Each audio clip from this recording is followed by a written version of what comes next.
single day, like I've always done and always will. Passing these bills on the floor, making yet another stand. Welcome to this week's edition of New York Now. I'm Chantal Destra. For years, state lawmakers have been pushing to regulate business monopolies in New York. The 21st Century Antitrust Act would update the state's laws to tackle monopolies in the modern business environment. If enacted, the state would crack down on certain business enterprises, such as big technology companies, and make it harder for them to control the marketplace.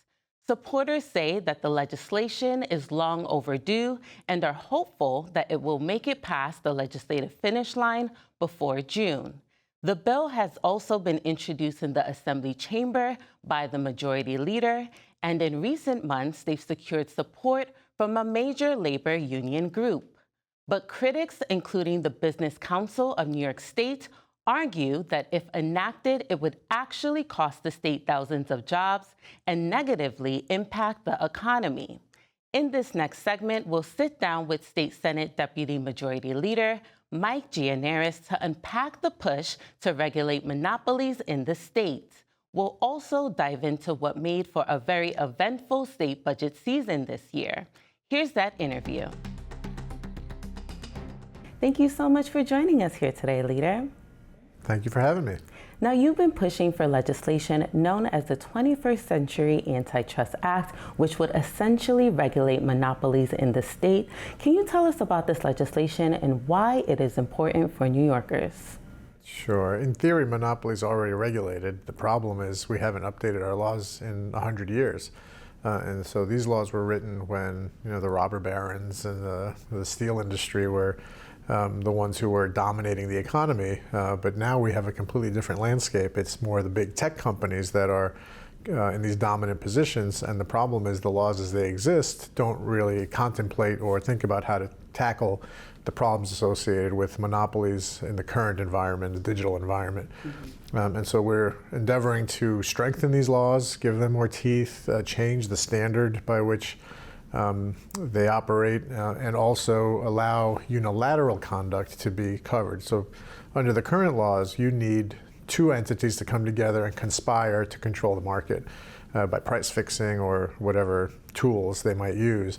But the problem is currently these big companies are engaging in individual conduct that is affecting the marketplace detrimentally. For example, you might have a company that has a search engine that then controls which results appear higher up on the list. And then they may have a financial interest in the ones that they place higher. And so therefore they are hurting their competition and then ultimately hurting consumers because they are controlling what consumers see and what consumers get to choose from.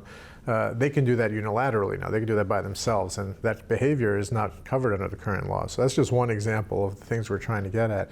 The bigger problem is that these big tech companies have become incredibly powerful and are controlling not just the marketplace, but oftentimes they attempt to control even government decision making.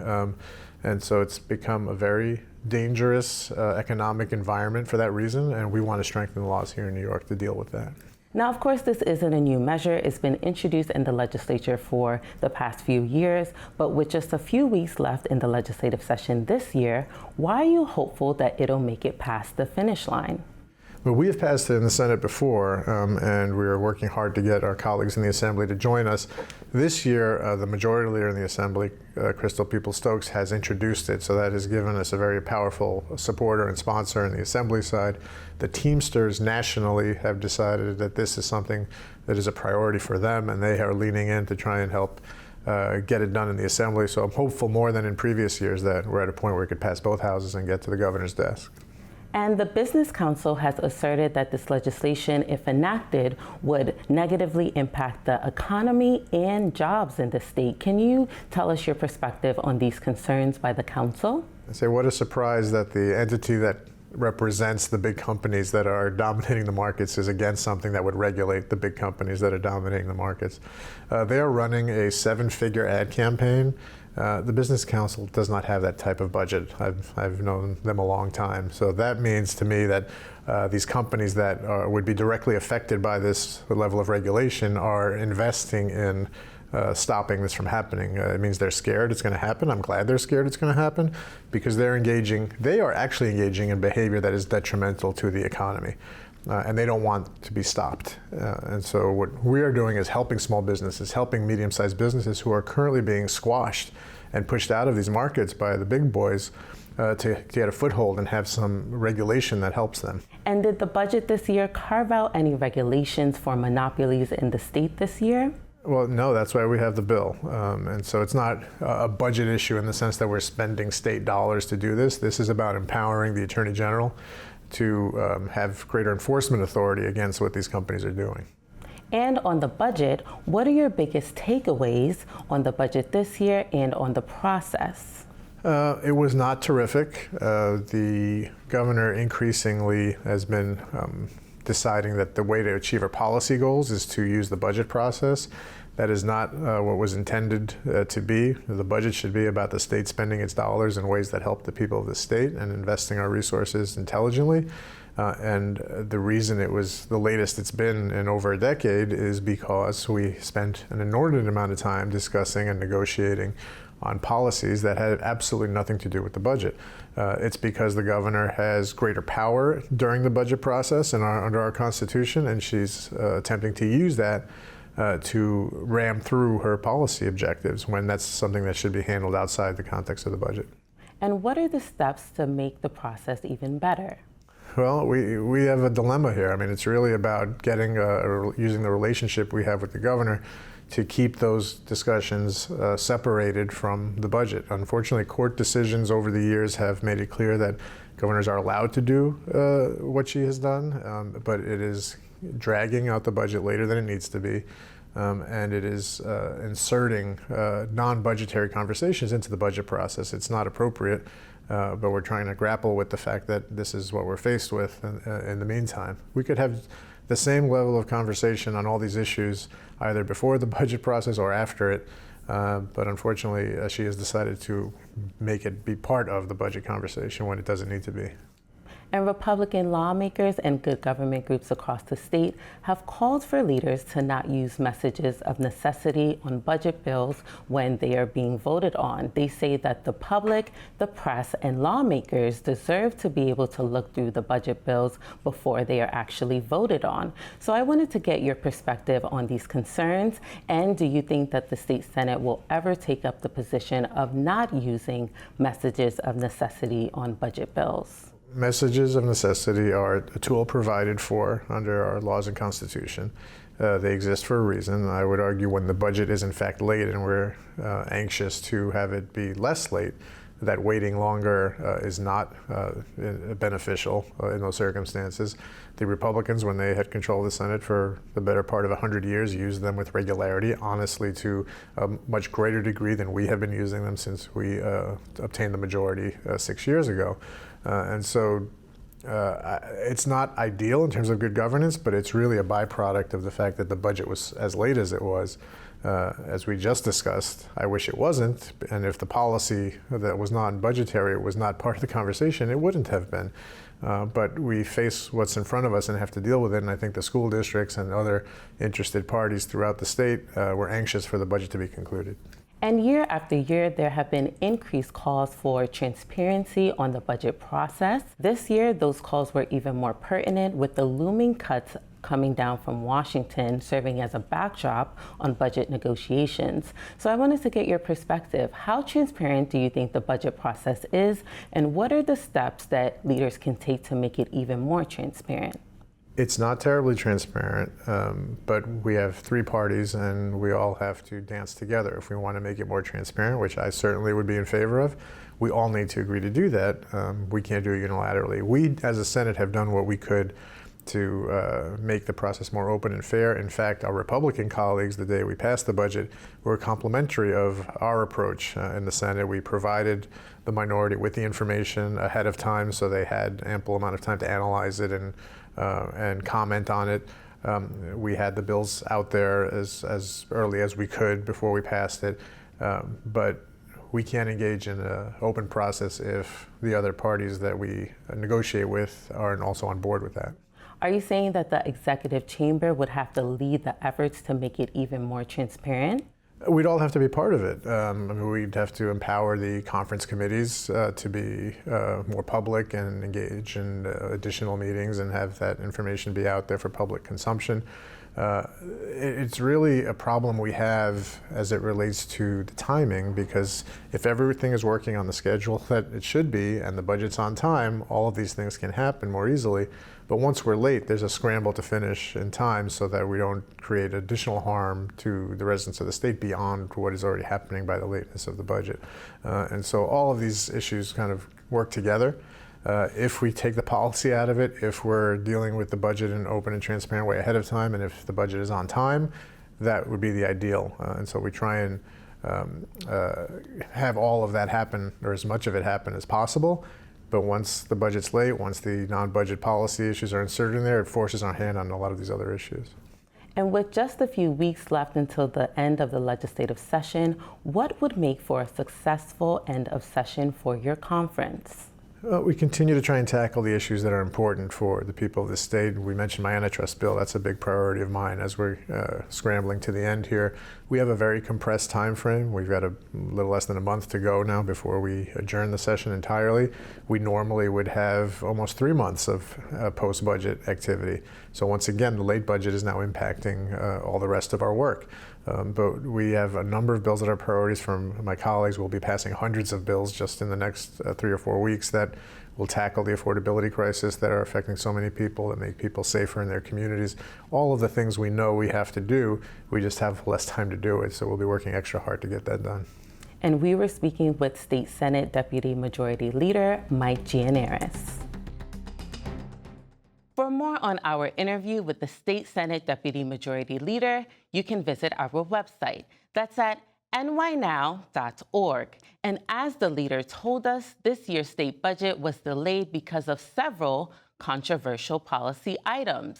In the lower chamber, Assembly Speaker Carl Heastie and the Democratic majority have long held the position that policy should be settled outside of the budget. And this year was no different. But even given that position, the Assembly Speaker has also asserted that this year's budget may be the best budget in his 25 years in the chamber. We sat down with the Speaker to understand what makes this budget so great and his priorities through the end of the session. Here's that conversation. Thank you so much for taking the time to sit down with us, Speaker. Thank you. Thank you for having me. So I want to get your overall thoughts on the final state budget. Were you happy with the final product? Yeah, it was, as I've been saying, I think it may be the best budget in my 25 years here in the Assembly. I'm not a fan of the process, but the final product was, I think, something that checked a lot of boxes for the people of the state of New York. What were some of those boxes, would you say? Middle class tax cut, the child tax credit, free school meals for all children across the state, paying off the unemployment insurance debt, which now allows us, which is like a tax break to small businesses. And it also allows us to, we were, I'd say 40 something in terms of unemployment benefits in the country. This now I think puts us in the top 20 after doing this. So this is just some of the examples of things that I think checked a lot of boxes for people in the state. So what are you most proud of when it comes to the final product, and how do you think the Assembly played a role in the final product this year?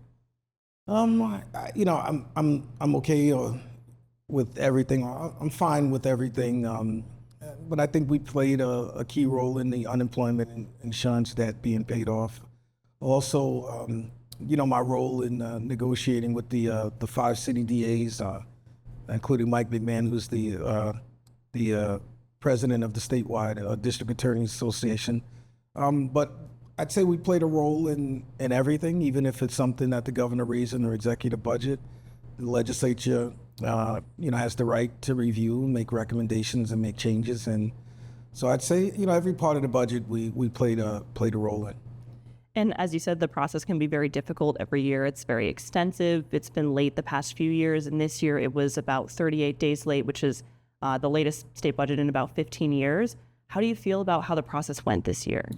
Well, I think the Constitution and then the reading of the Constitution by the Court of Appeals about 20 years ago has given outsized leverage to the governor.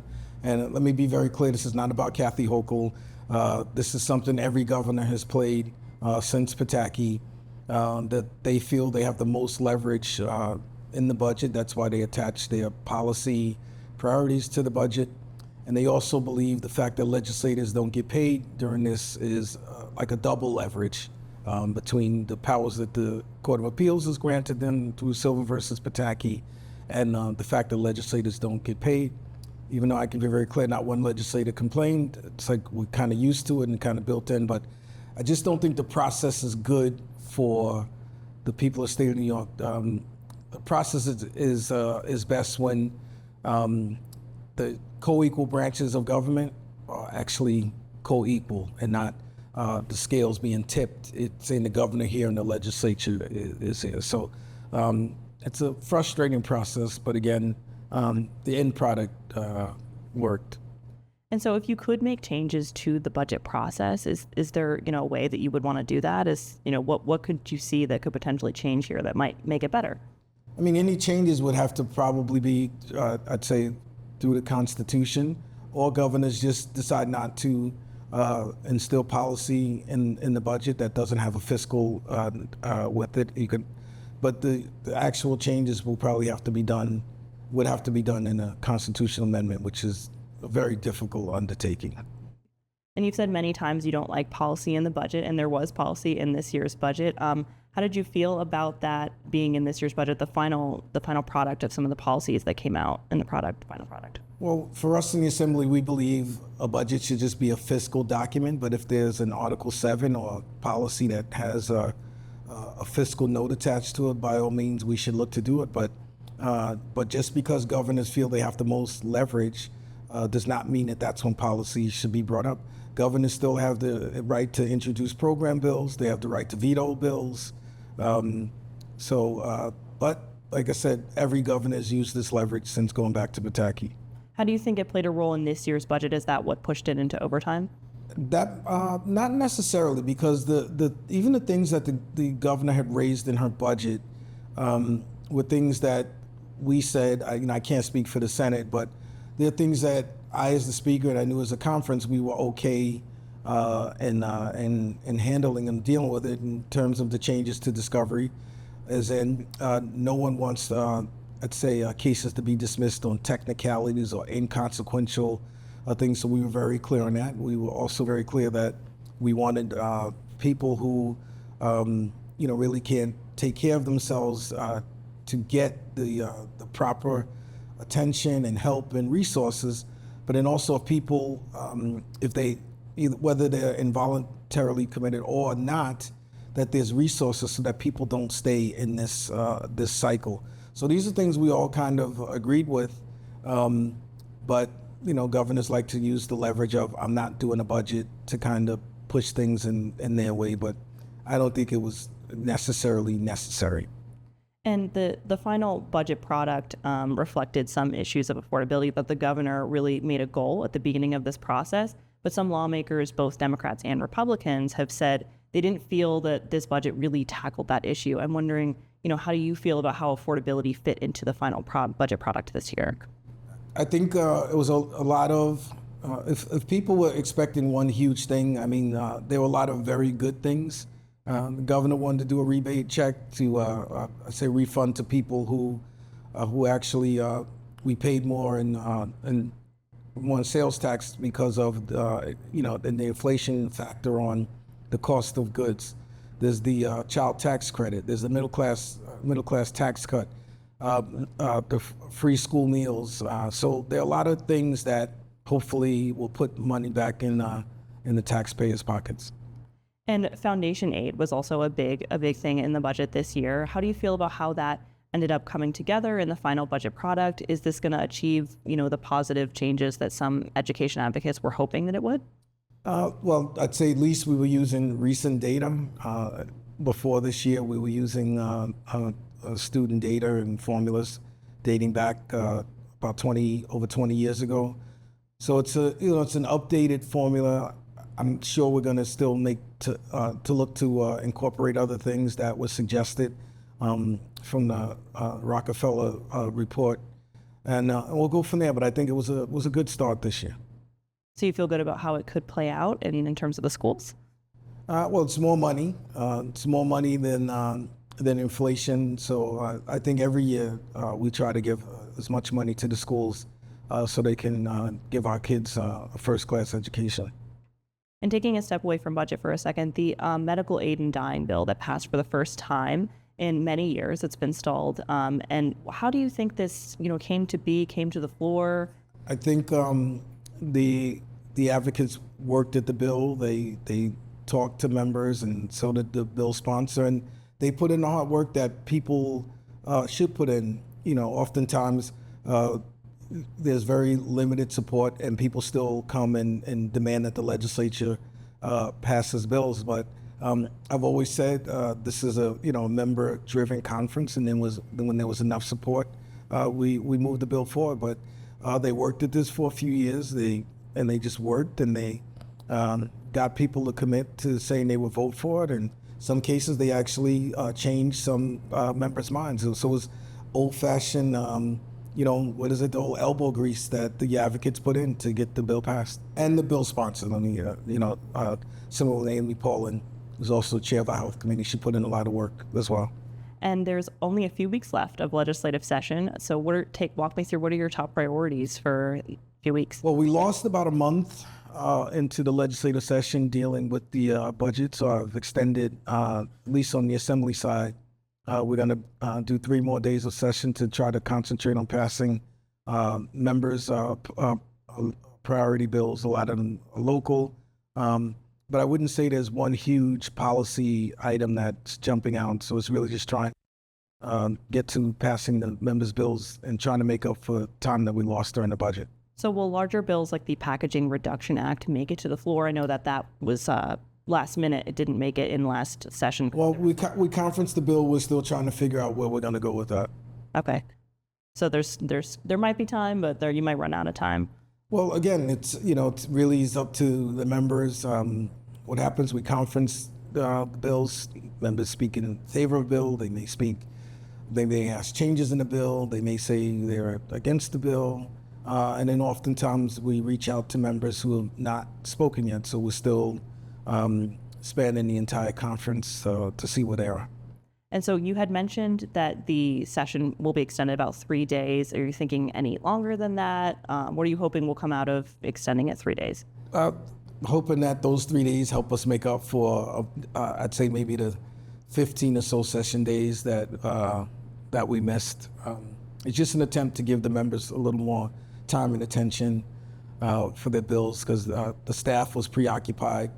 Our program and policy staff was preoccupied by dealing and negotiating with the budget, and so just trying to give a little more time for the staff and the members and I say the advocates to kind of give input on the bills. And how likely is it that you will potentially have to come back for a special session? I know in the final budget there was a provision to allow the governor to make cuts if there are potentially changes at the federal level. Do you think it's likely she'll make those cuts on her own, or that you guys will be called back for a special session? I think people's interpretation of what we granted the governor has the ability to suggest cuts, but it would have to be, the first $2 billion worth of cuts has to be filled with reserves. So anything above $2 billion in cuts, the governor can make a suggestion, but the legislature has the ability to say yes or say no. But also I know in working with this governor, she's not just going to drop X amount of cuts on us without any conversation or interaction. So the governor has the ability to suggest cuts. And if we agree, we don't have to do anything. And if we don't like the cuts that the governor suggests, we can pass a resolution to come up with our own that the governor can accept or veto. Do you think it's likely you guys might have to come back, or? That's more of a question for our 7 Republican members of Congress, that if they do things that make us come back. So that's not a question that I can answer. But if the Republican of the Republican president, Republican Senate, and Republican House of Representatives make devastating cuts to the state of New York, we'll come back and deal with it and remind the people of the state of New York who are the people responsible for bringing us back to that point. I want to thank you so much for taking the time to sit down with us, Speaker. My pleasure. Thank you for having me on the show. And we were speaking with Assembly Speaker Carl Heastie. And for more on our discussion with Speaker Heastie, you can visit our website. Again, that's at nynow.org. In addition to covering the news of the week, the State Capitol Press Corps pokes fun at state leaders for the 123rd Annual LCA Show. The 3-hour comedy show recapped the newsworthy moments in state politics from the year. Governor Kathy Hochul and State Senate Republican leader Rob Ortt also delivered rebuttals that did not disappoint. For an exclusive recap of the show, you can subscribe to our newsletter at newsletter.nynow.org or scan the QR code on your screen. Well, that does it for this edition of New York Now. Thank you for tuning in, and see you next week.